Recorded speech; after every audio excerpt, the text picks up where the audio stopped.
몇 년 전에 미국 정부에선 340억 원을 몇 개의 대학 연구소에 투자해 세포 표면에 글리코 영양소가 어떤 역할을 하는지에 대해 연구하게 했습니다.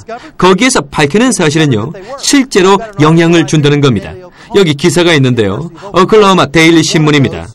오클라호마 대학교도 정부 지원을 받는 대학 중에 하나였거든요. 여기서 연구한 건 낭포성 섬유증에 관한 거였는데 어떤 게 밝혀진지 아십니까? 낭포성 섬유증에 걸린 사람들은 세포에 침입한 독특한 박테리아를 갖고 있다는 것이었고, 세포 표면에 있는 당 단백질의 생산을 막고 있는 세포의 생산 능력을 손상시키는 걸로 밝혀졌습니다. 그러니까 낭포성 섬유증 환자들은 공통적으로 당 단백질 줄기들이 손상되어 있었고, 모든 당 단백질 구조들이 변질되어 있었습니다. 그들은 낭포성 섬유증의 치료법을 연구 중이죠. 하지만 전 텍사스에서 온 11살의 한 소녀가 10,000명이 넘는 청중들 앞에 서서 이렇게 얘기하는 걸 들었습니다. 어릴 때부터 전 18살이 되기 전에 죽게 될 거라는 걸 알고 있었습니다.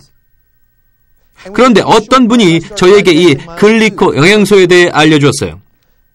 그 몇 달 만에 전 태어나서 처음으로 음식을 제대로 소화하게 됐어요. 지난주엔 다른 50명의 소녀들과 함께 장거리 크로스컨트리 마라톤에 참가했는데 거기서 전 4등을 했습니다.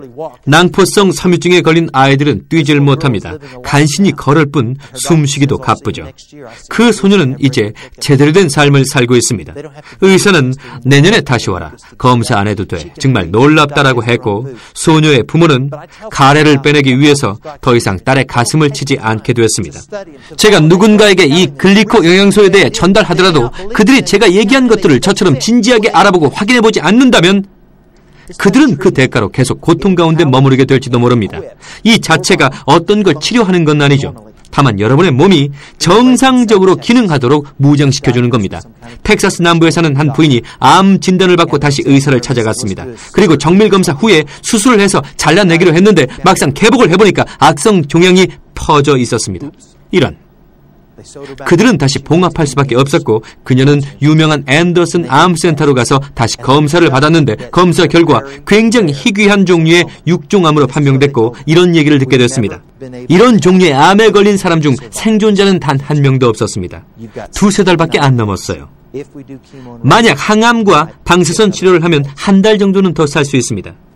그날 그녀는 집으로 가는 길에 2시간 반 동안 남편에게 단 한마디도 하지 않았고, 남편도 말이 없었습니다. 그들은 완전히 희망을 잃었던 거죠.